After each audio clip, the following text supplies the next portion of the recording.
questões, para mim, são questões todas absolutamente em aberto, questões que eu estou também elaborando um pouco mais. André, eu estou muito cansado, mas assistir a sua fala, assim, escutar. Ai, que bom, gostei bastante.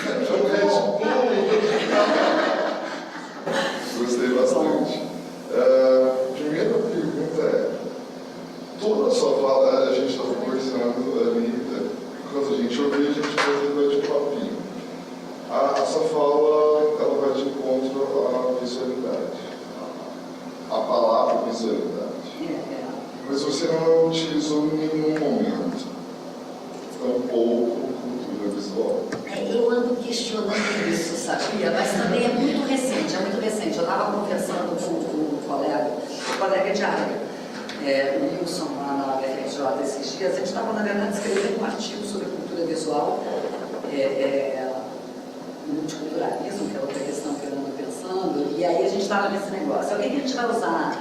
É artes plásticas, é cultura visual, é visualidades, a gente assim, pensando conceitos. E no meio dessa discussão, eu vou muito sempre por esse caminho. Eu digo, Wilson, vamos fazer aqui um resgate dessa ideia de cultura visual, como nasceu, de onde vem. E aí resgatei um pouco a Kelly Friedman nos Estados Unidos, em contraface com o professor Hernandes na Espanha, né? Os dois punham a mesma expressão, mas com usos mais ou menos diferentes, e viemos relembrando um pouco a trajetória dessa expressão, que é muito recente, e eu me dei conta que visualidade não implica plasticidade. Isso me incomoda muito. Tudo é visual. Se eu não for cego, tudo é visual. E não necessariamente é plástica. Então, de novo, me joga nessa questão da experiência estética, arte. Quando eu penso cultura visual, eu não preciso necessariamente pensar em meter a mão no barro, em sujar a mão de tinta. O que eu tenho visto no Rio de Janeiro, mas é claro, isso é uma experiência falando de um universo muito limitado, de escolas que estão dentro de uma capital. Eu acho que isso é muito marcante, é diferente talvez se a gente caminhasse pelo interior do país. Você chega na escola, em termos práticos, a mãe não quer que o cara sujar tudo. Primeiro assim, a escola em si, antes de chegar na família, ela tem um discurso de higienização e asepsia que me incomoda. Né? Há coisas que eu acho uma barbaridade brutal, que, por exemplo, tem que forrar a mesa com jornal para fazer trabalho de arte. Eu tenho vontade de mandar mesmo. Eu gosto de trabalhar com cerâmica. Como é que tu põe cerâmica em cima do jornal no trabalho? E aquilo começa a desenguir, entra no seu trabalho. É isso, suja. Essa é uma área de conhecimento que suja. Quem suja? Ela suja como uma exigência técnica, como um can, e como meio, ela suja porque faz bem se sujar. Essa é a experiência gostosa, que as crianças adoram. Então, assim, tem uma ideia de higienização na escola. Os pais têm isso muito forte. Acho que agrega, no caso dos pais, a uma questão prática do mundo contemporâneo. A mãe trabalha, o pai trabalha, não é eu quando era criança, minha mãe não trabalhava, minha avó não trabalhava, minhas tias não trabalhavam, tinha assim 20 mulheres para cada criança da família, então era mais fácil. Hoje em dia não é, entendeu? Se meu filho chega com a roupa imunda, eu também estou chegando no trabalho às 6 da tarde, vou ter que lavar um maldito uniforme, colocar atrás da geladeira para secar, porque eu sou pobre, porque o país é pobre, meu filho só tem uma camisa de uniforme ou duas, então essa camisa vai ter que lavar e vai ter que estar seca amanhã. A sujeira causa uma angústia na organização da sociedade, entendeu? E a plasticidade fica comprometida. E aí eu vejo as escolas usarem isso. Não, mas é cultura visual, a gente vai discutir o que está acontecendo na propaganda, a gente vai discutir. Está se fazendo, por conta da ideia da cultura visual na escola, um exercício de reflexão sobre a arte. São aulas de filosofia da arte para as crianças, de semiologia, no nível lá adequado, mas são aulas de semiologia, de interpretação, de leitura da imagem. Não sou contra, mas acho que isso não é fazer arte, acho que isso não é meter a mão na tinta, acho que isso não é pensar aquela solução criativa de liberdade. Isso é mergulhar no universo de produções que já estão aí, que a gente tem que mergulhar, mas temos isso. Eu tenho evitado mesmo falar em visualidade, em cultura visual, assim como eu tenho evitado falar em artes plásticas também, porque eu não estou sabendo bem sobre o que eu devo falar, mas eu não quero excluir a plasticidade, eu não quero excluir a experiência sinestésica. Estética no sentido em que ela é sensível. Sim, e sinestésica, porque mexer com o corpo. Porque a gente fala muito do corpo na questão da cultura visual, mas o corpo realmente não intervém, só a cabeça. O corpo é o veículo para levar a cabeça para a escola e para retornar para casa. Na verdade, tudo que funciona é a cabeça. A gente não está envolvendo o corpo. É isso que eu primeiro assim, né? Mas isso também é eu vejo também como uma forma que estão interpretando nas escolas, justamente que é isso, a maneira como está sendo apropriado. É útil o conceito de visualidade, de cultura visual. Ele é útil. Ele dá conta de um problema que a escola não quer lidar, que é a sujidade da produção artística plástica. Aí quero falar plástica mesmo, manuseio de materiais que são plásticos, entendeu? A escola está se livrando cada vez mais disso. Eu gostaria de entrar numa pergunta, justamente pegando esse ponto, que eu acho que está relacionado com isso, porque eu vejo que você,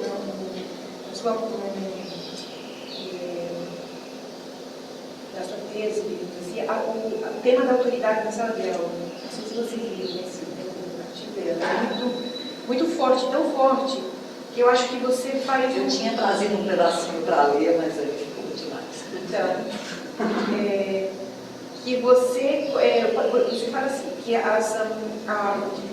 são os estudantes que dão a autorização para você ter a autoridade. Para mim, esse ler isso foi fantástico, especialmente no estágio, né? A gente fala muito nos estágios dessas questões, que uma das coisas que mais angustia, por exemplo, os estagiários, quando chegam na escola, que toda essa teoria que a gente se envolve nessa universidade, e depois quando ele chega na realidade, a realidade é tão forte, tão envolvente, que a teoria não tem lugar da teoria. E uma das questões que vem mais forte é justamente essa relação com os estudantes. Como é que eu abordo essa relação? Isso não existe teoria, como você abordar, gente, não. E eu acho que você traz uma reflexão muito importante, porque você fala de que a autoridade, quer dizer, o que eu tenho, eu sou autoridade no momento em que me autoriza alguma coisa. Então, enquanto eu não tiver autorização desses estudantes, eu não tenho autoridade. Não adianta eu estou sem autoridade na sua vida. Não tenho autoridade. Então, de onde vai partir essa autoridade? Dessa relação, desse diálogo que eu estabeleço com o estudante. E aí, em cima desse diálogo, então, quando você fala desse diálogo, eu me lembrei de que isso está relacionado, pelo menos no campo que eu pesquiso, está relacionado com a ideia da emancipação do espectador, no sentido, no campo da arte, seria essa reflexão sobre a emancipação do espectador. Porque o espectador não é o artista que vai impor, desde o seu lugar de artista, vai impor ao espectador a sua visão, enfim, tudo que ele pensar.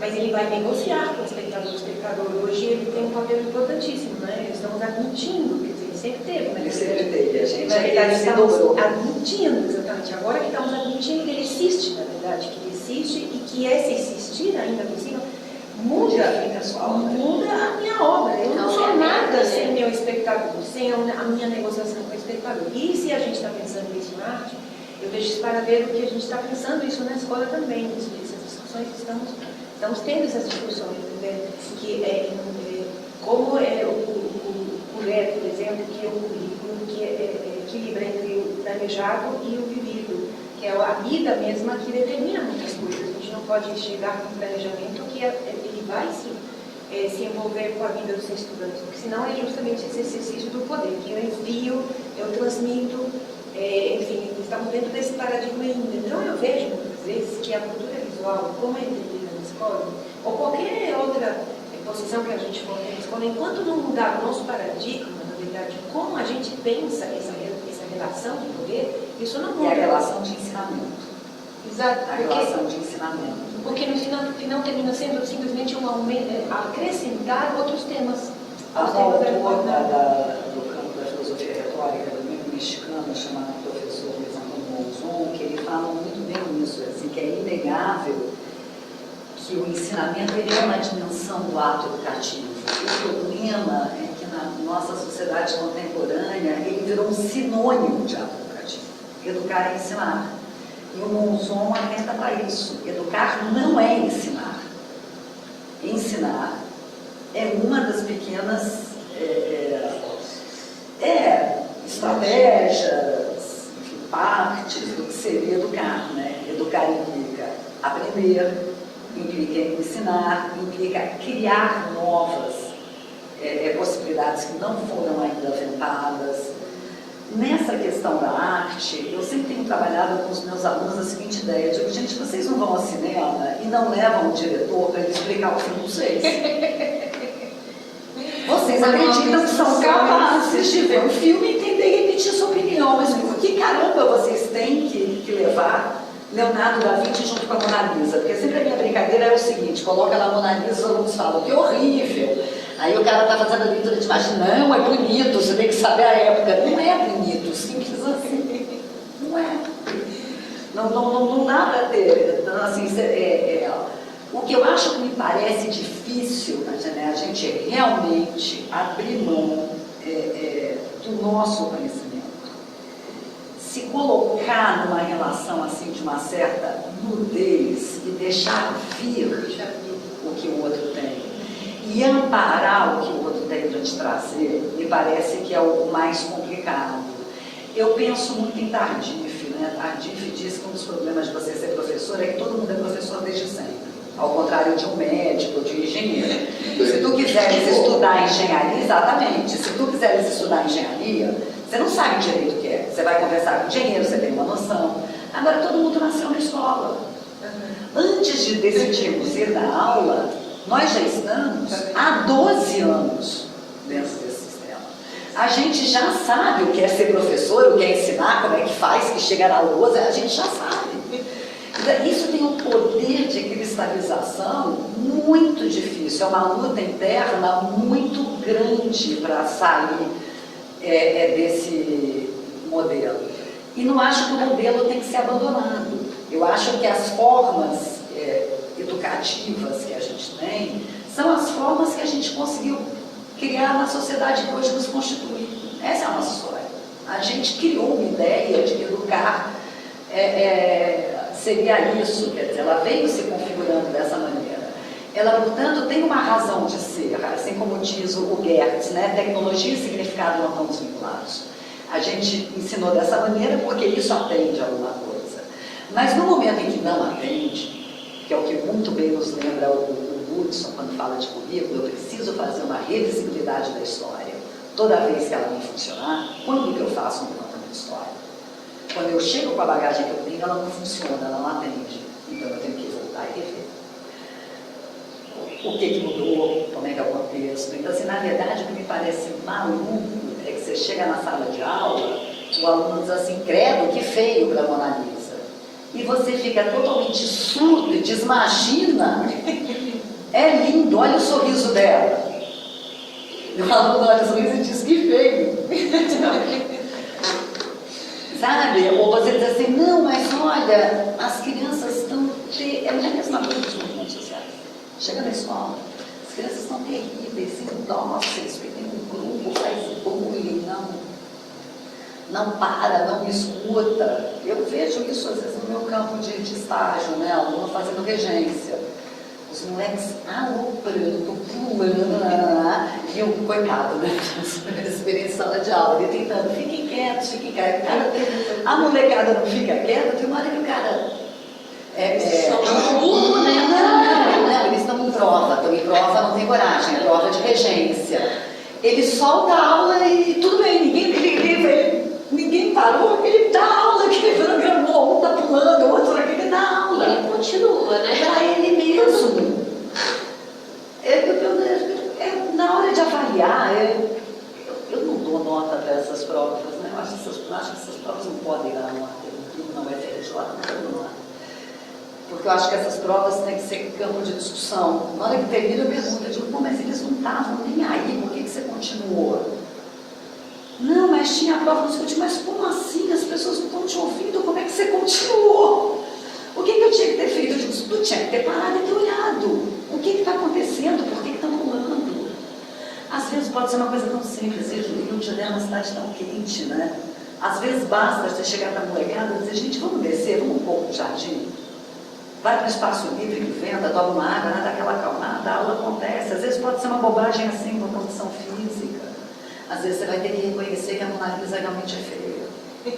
Que o tema não é agradável. Que tanto faz se ele é feio, se ele é bonito. Não é isso que está em questão. Não é isso que está em questão. Que parece que está em questão, é isso da apreciação, né? Você tem que...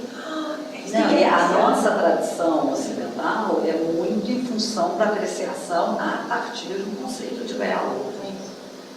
Estética está muito associada a belo, pois é. E há muita gente pode quebrar. Eu vejo muita gente assim, sobre essa preocupação inclusive a proposta triangular tem muito disso, da apreciação. Então o professor tem que estar obrigado a levar a apreciação. É como se você tivesse que civilizar os incivilizados. Claro, você dá todo um manual e toda a tese de como se faz uma leitura. E aí o moleque diz é feio, aí você ensina toda a técnica, ele vai responder tudo sobre a vida do Leonardo da Vinci, sobre todas as fantasias e histórias que constroem sobre a Mona Lisa, se era o próprio Leonardo, se não era, se era uma puta, se não era uma puta, que vai continuar achando ela feia. E aí eles contam também que chega um ponto que você levanta, que é do estudante, ele tem o poder de decidir, porque a gente pensa, você coloca que a criança é um pequeno incompleto, né? Incompleto ainda. Inclusive a gente estava no momento de começar o debate, que no Brasil também tem um pouco essa ideia sobre os povos indígenas. Eles não são capazes de pensar por si mesmos. Então a criança não é capaz de pensar por si mesma. Os indígenas e os negros, né? Também. São dois.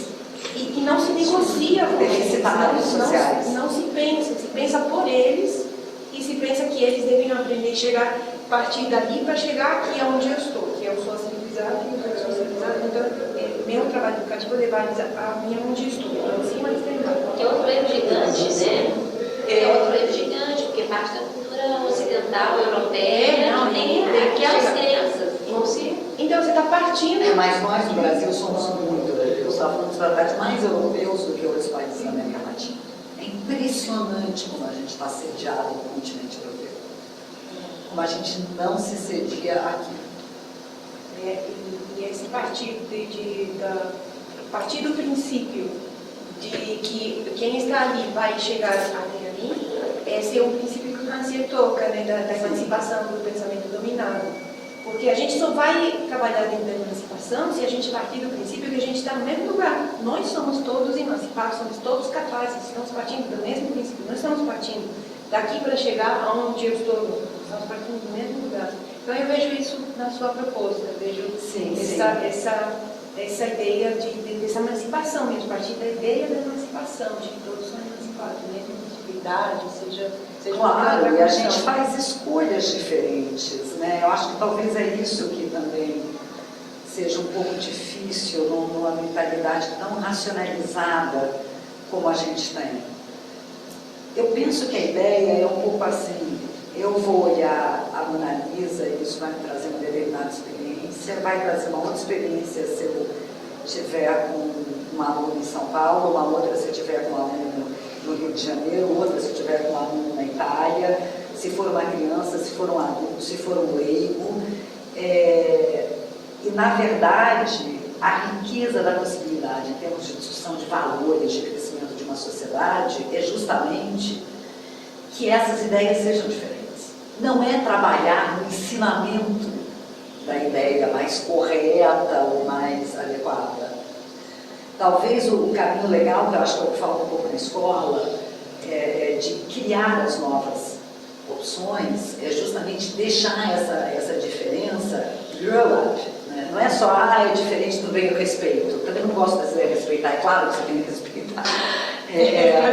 Trabalhar exatamente, nessa generosidade minha, eu sou boazinha, eu te respeito. É mais do que isso se você é um professor, é trabalhar para que esse germe lá no seu aluno cresça. para que a ideia dele cresça, para que ganhe consistência. Você acha feio, me prova que é feio, a mulher está aqui, normal. Me diz, eu forço os meus alunos. No caso do estar fazendo a leitura, eu vou muito pelo caminho oral, né? Mas pode ser também em outras produções estéticas. Mas assim, deixar que o outro, que a tese do outro ganhe força. Isso eu posso cooperar. Eu não posso partir do princípio de que a minha tese é melhor que a do outro. Assistir no encontro de formação de professores de ensino de arte que a gente faz no Rio, esse ano foi em junho. Um casal que vinha, professor, não era casal, era um professor homem e uma mulher, que eram amigos, vinham da Bahia apresentar um trabalho que eles estavam fazendo, muito interessante, muito bem sedimentado, assim, muito bem, eles assim, numa busca muito interessante. Entram para a aula numa comunidade assim, muito carente, muito complicada mesmo, assim, comunidade não só carente, mas de muita violência, de tráfico, de não sei o quê. E começam a dar aula, e a situação da escola, é claro, ela está dentro desse contexto social, que é de violência, a escola é violência, as crianças é violenta, as crianças disputam muita guerra. Eles decidem fazer, então, usar a arte para fazer como veículo para forçar a discussão de temas de ética e tal. E aí eles fazem um projeto para isso. E aí eles categorizam algumas virtudes, até eles vão estudar algumas virtudes de Aristóteles, então eles pegam algumas virtudes lá, o amor, a compaixão, a tolerância, tarará, e trazem essas virtudes para serem trabalhadas artisticamente com os alunos.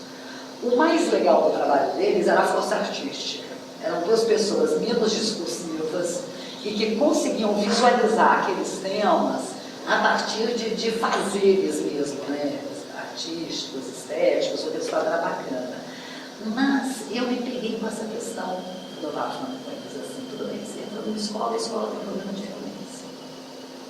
Aí você vai a Aristóteles, que já morreu, faz um tempo, e elenca virtudes que uma pessoa deve ter. E traz para a escola. Então, assim, isso está bom. Eu vou te formar para tolerância, eu vou te formar para não sei o quê. Aí eu falei para eles, eu digo, vocês têm ideia das consequências que isso pode ter numa comunidade violenta? Você vai chegar, você está falando de crianças de 8, 9 anos, 10 anos, você está ensinando essa criança, meio ao modelo cristão, se eu te der uma bofetada, se oferece outra face. Você pode imaginar o que vai acontecer numa comunidade dessa? Subjugação, a pessoa vai se submeter muito mais à violência, ele perde a argumentação, mas na defesa dele. Claro. Ele vai se submeter ao que tem o poder da força. A quem responde às atuais teses da tolerância. O exercício da tolerância é o exercício da força imposta.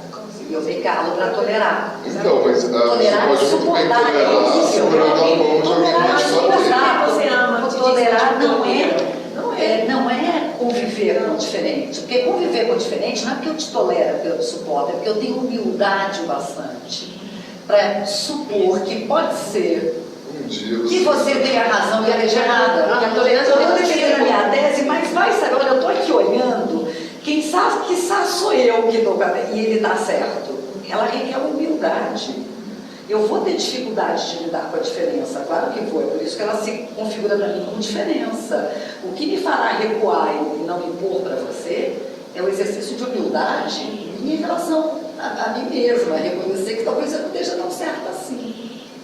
Assim, trazer esses valores, eu acho que é, por exemplo, uma coisa complicada. Não é isso que se presta à arte. A arte teria que ter se prestado ali para dar vazão para aquela característica social. A característica social era da violência, da agressão, teria que haver um esgotamento, criação, simbolização daquilo, né?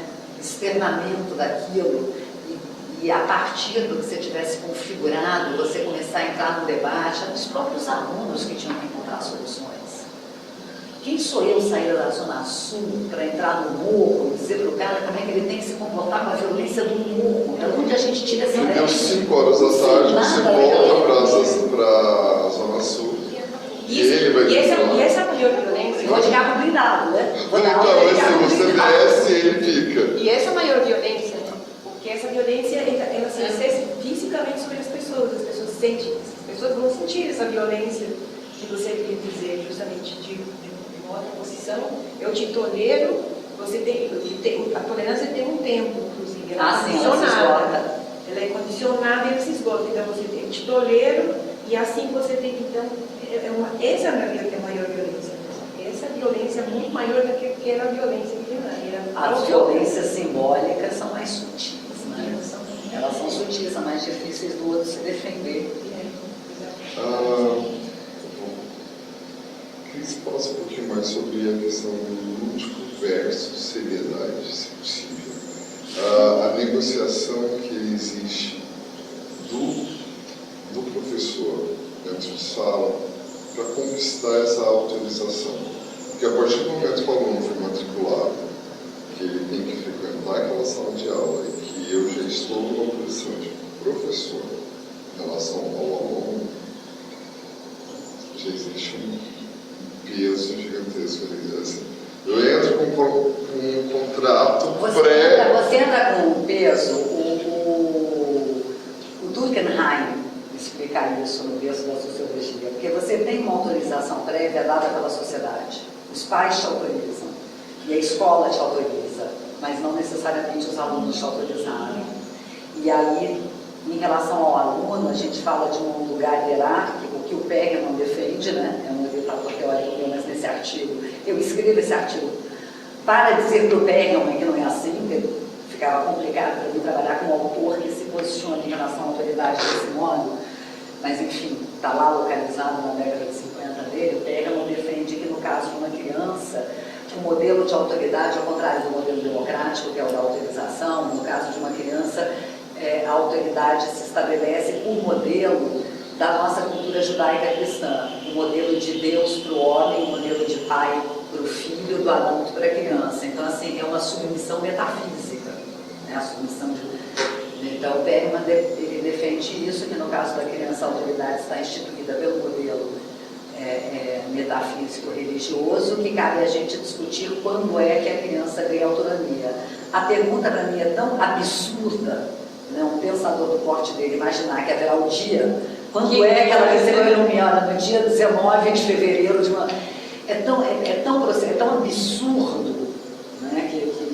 Mas nem era o campo de discussão dele. Ele no artigo decide discutir isso, escreve essa merda, e eu decido fazer um outro artigo para contrapor. Eu vou partir do princípio que o sujeito ele é completo, com suas necessidades, ele é completo. A criança mete dedo no nariz porque é gostoso, é simples assim. Arrota na mesa porque comeu muito, solta pum porque é ruim segurar pum.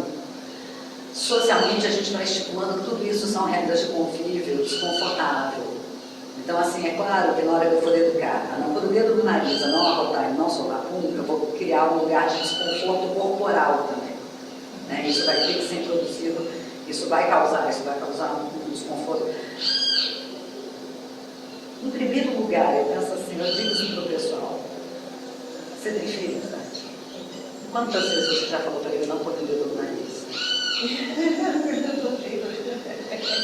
Meu marido é engenheiro, ele é todo bravo, todo sério. Ele chega todo, eu já falei que não era pôr o dedo no nariz, não me respeita de castigo. Eu sou bem-humorada por excelência, eu sou brincadora por excelência. Eu chego e digo, você está maluco? Mas eu falei, ele está me afrontando. Eu digo, não, você não acredita no que você está dizendo, você não acha que o Dudu está com o dedo no nariz, pode afrontar, né? Não, agora eu vou fazer uma pergunta. Alguma vez o seu marido dirigindo, porque homem... Homem dirigindo, a primeira coisa que vai é passar o dedo no nariz. Homem no volante, a primeira coisa. Agora, e aí, se a criança vê, aí entra como às vezes assim, o ato da não aprendizagem é tomado pelo professor como um ato de ofensa pessoal.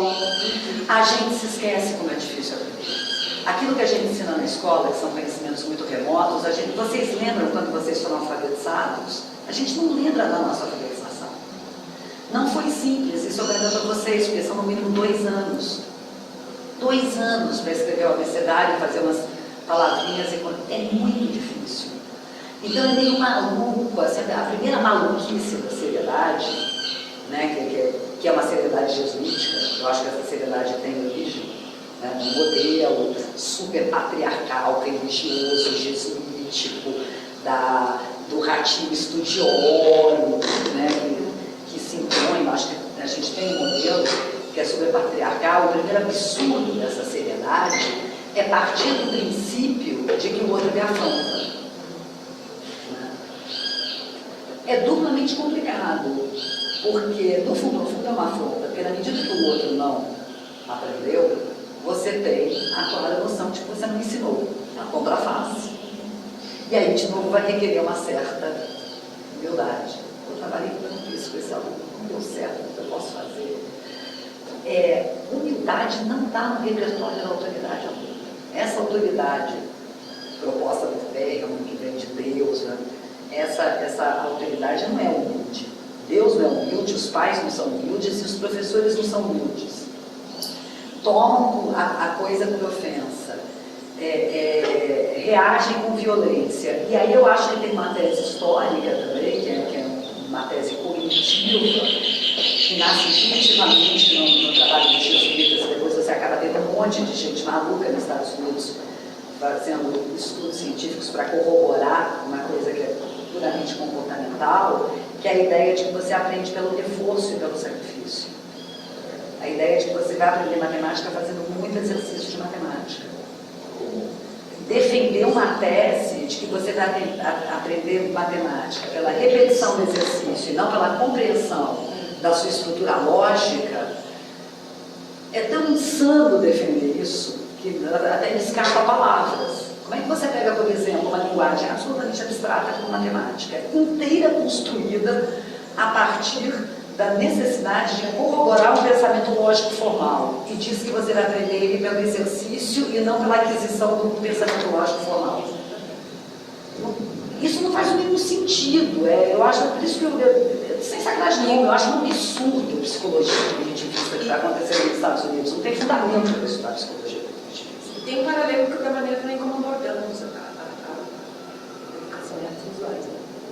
A maneira como abordamos é a mesma, né? Memorizar as imagens, memorizar as Sim, os cânones da academia colocados ali, da Vinci, não seu próprio Bruno Van Dijk. Quando a não conhece, Agora, essa tese da seriedade, né? Sabe um livro que trabalha isso muito bem, que é muito legal, que acho que é um autor que ficou esquecido um pouco na nossa bibliografia brasileira, é a História Social da Literatura e da Arte do Arnold Hauser. O Hauser fala um pouco do berço dessa ideia do nascimento do sacrifício no Renascimento, no final do período medieval, como vai começar a se constituir a burguesia e como eles vão resgatar lá a filosofia grega e como essa nova burguesia, como ela tem que se distinguir, ela se distingue da plebe através do exercício, do esforço, da aprendizagem, e vence e isso é...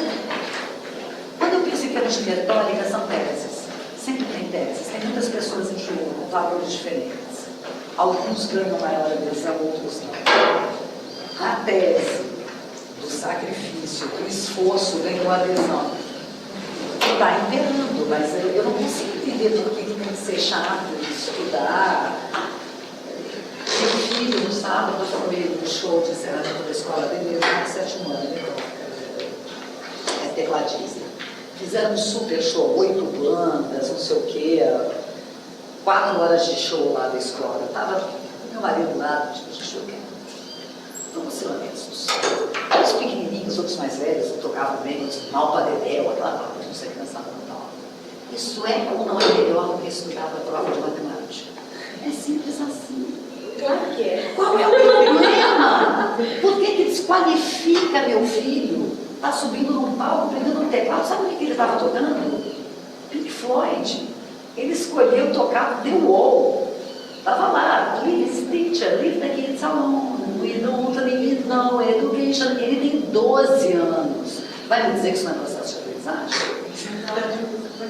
Falei pro Ju, eu digo, tu tem inveja, porque você escolheu engenharia, a arte é mais divertido, o moleque está se divertindo e você está com inveja porque Não. não tem a liberdade do processo criativo. Os processos criativos são condicionados por normas muito mais severas, o trabalho é muito mais duro, não no sentido do sacrifício, mas talvez da responsabilidade para com o outro, né? Eu acho que tem que dar risada, acho que risada é um bom remédio para desconstruir as pessoas, não precisa ser bronca, não sei o que a gente está tanta bronca. Mas a partir do lúdico, conseguir a autorização do aluno. Essa Não é assim que eu consigo. Não. Eu consigo a autorização do aluno assim. Me diga que eu estudo de verdade. Eu não faço falsa retórica dos meus alunos. Eu sento no início do ano dos meus alunos, compartilho um pouco com eles a minha experiência, o que até o momento eu acho que seria interessante estar discutindo. Eu fiz isso sempre no ensino básico. E depois que eu faço a minha explanação de motivos, é a vez deles. E eu sinceramente planejo a partir da interlocução com eles. Não abro mão das coisas que eu defendo, mas também não é uma escuta sincera. Eles sabem disso, eu acho que é por isso que no fim eles acham bacana. Eles sabem que eu fico numa corda bamba tentando dar conta de coisas que eu quero trabalhar e também das coisas deles, entendeu? Uma perspectiva interessante, né? Falando um pouco dessa escuta, eu me lembro quando o Barbieri fala dessa escuta sensível. Escuta sensível. O ouvir de sentir, né? Escuta Ou seja, de que há por trás dessa fala do aluno, né? Quando ele manifesta esse interesse, essa possibilidade de articulação, né? Dessa educação realmente, né? E o professor, ao mesmo tempo, assim, lidando com essas questões. A ideia da escuta sensível do Barbieri, eu acho ela super importante, até porque a gente tem que entender que a gente está em domínios de linguagem diferente. Eu tenho muito mais capacidade de chegar mais perto de expressar o que realmente eu quero com o uso da linguagem do que o meu aluno. Então, às vezes, o meu aluno ele vai usar outras linguagens, eu estou tentando aula e ele está falando freneticamente, não presta atenção. E eu sempre parto do princípio que o mundo conspira a meu favor, eu sou poliana. Eu sempre olho para o meu aluno e digo, esse cara não acordou de manhã e diz, eu vou ficar na aula pulando para sacanear André. Não é esse o objetivo dele. Ele está pulando porque ele está me mandando, ele está me dizendo alguma coisa que eu não estou entendendo. Também tem isso, essa escutar né, às vezes o que vem por outras. E esse silêncio que comunica também. Ele não tem esse domínio inteiro. Mas eu me lembro que quando eu fiz a minha tese de doutorado, com a ideia de pensar o que os alunos gostariam de trabalhar no currículo, eu fui feliz na minha pesquisa, achando que eu não estava na cara da escola alemã, que a escola alemã se dizia sou uma escola da elite. Nós formamos elite do Brasil. Achando que eu ia escutar os alunos, que eles iam dizer assim, pichação, grafite, Quando eu cheguei na escola, sabe o que eu escutei? Quero aprender a desenhar. Não sei fazer perspectiva. Tenho aula de artes há 10 anos. Sabe o que me lembrou? Inglês. Sabe inglês? Depois de 15 anos na escola, você está estudando verbo to be. E é o verbo to be. E vamos fazer verbo to be. Verbo to be. Quando eu cheguei no colégio de aplicação da UERJ, peguei uma turma de 8ª série e eles me receberam pessimamente. Pessimamente. Detestando, não gostando, todo mundo saco cheio da história de arte, vamos entrar no ensino médio, vestibular, a gente quer tirar essa disciplina. Falei para eles, tirar a disciplina está fora de questão comigo. Vocês podem discutir isso na direção e no governo federal, a disciplina obrigatória. Escapa o meu alcance, a disciplina está aqui. Vocês detestam arte, tentem me explicar. Eles alegaram que tinham aula há muito tempo e não tinham aprendido nada. Eu fiz uma brincadeira com eles, fiz um ditado, pedi para cada um colocar fiz uma folha e ditei lá qualquer coisa. Estou no calçadão, em Copacabana, de costas para o mar, olhando uma rua para... Efetivamente, alunos de 15, 16 anos faziam boneco palito de vista aérea. O desenho dele estava estacionado aos 7 anos de idade, 6 anos de idade, o que é comum acontecer, porque é uma aprendizagem gráfica que se perde na escola. A escola substitui pela escrita. Então, assim, eles estavam sendo verdadeiros. Era verdade. Pô, eu tenho 8 anos de aula numa disciplina e desenho como eu desenhava aos 6. Ela não me ensina nada, eu sou boa de desenhar, é que eu gosto. Fechei um acordo com eles. Digo, vocês me dão um semestre, eu os ensino a desenhar. Agora, assim, é aprendizagem é técnica. há uma técnica, há uma aprendizagem, há um princípio. Né? Ah, mas tem o dom, tem facilidades. A vida inteira eu não tive facilidade para matemática. Aprendi matemática o mínimo possível para passar de ano e entrar na faculdade, mas aprendi. Outros eram ótimos. Isso provavelmente vai acontecer na sala. Uns vão achar mais difícil, né? A sua natureza, outros não. Mas há um corpo de ensinamento. A gente vai fechar o seguinte acordo: vocês vão chegar no horário e vão fazer o que eu mandar, porque aí ensinar técnica mesmo. Eu vou submetê-los ao programa. Topam.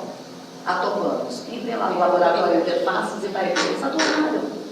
Eles adoraram. 6 meses depois eles estavam desenhando. Feliz. A partir daí, eu posso até dizer, gente, vamos parar de desenhar, vamos fazer uma intervenção urbana, vamos fazer um fuzuê na rua. Mas eu estava atendendo eles no que eles precisam. É você que vai me dizer o que tu tem que aprender, não sou eu, cara. Não adianta chegar aqui e dizer, olha, vou te ensinar a fazer bobó de camarão e ficar te forçando, depois você me dizer que você é alérgico a camarão. Você tem que amar a pública. Mas é isso, só que elas estão um pouco essa de troca, né, nesse sentido de ser autorizado. Uma coisa eu acho que a gente tem que ter maior segurança, eu falo com os meus alunos. Não há dúvida nenhuma que dos meus 50 anos eu tenho uma bagagem maior do que um garoto de 10, de 12. Amparar o exercício de aprender, que é muito difícil, às vezes é frustrante e tal. Eu estou muito mais pronta para amparar um sujeito no seu processo de aprendizagem, lidar com as frustrações, com as vitórias, ajudar a encontrar caminhos, soluções, do que ele em relação a mim. É claro que eu posso fazer isso, mas eu tenho que entender que a minha contribuição é essa, entendeu? Eu também não acho que eu fico destituída, então o professor não serve para nada, serve, porque é difícil trilhar uma... Vocês estão aqui, vocês estão estudando, vocês buscaram um mestrado, um doutorado, uma graduação. O que a gente faz quando a gente busca uma especialização? Um orientador, alguém que diz, bicho, anda comigo que eu não estou conseguindo encontrar. Então eu acho que o professor tem esse lugar, né? Sem precisar se preocupar em ficar ensinando o que ele acha que tem que ser ensinado. As pessoas sabem o que elas necessitam aprender, a gente precisa escutar um pouco mais e confiar que a gente vai ter bagagem para parar. Às vezes não vai ter. Ai, André, queria fazer uma cyberarte que a gente não sei nem mexer no mouse, mas a gente pode sentar junto e ir trilhando os caminhos, entendeu? Um mestre ignorante do Franciele. Isso, um mestre ignorante. Isso. Obrigada, André. Imagina, obrigada a vocês.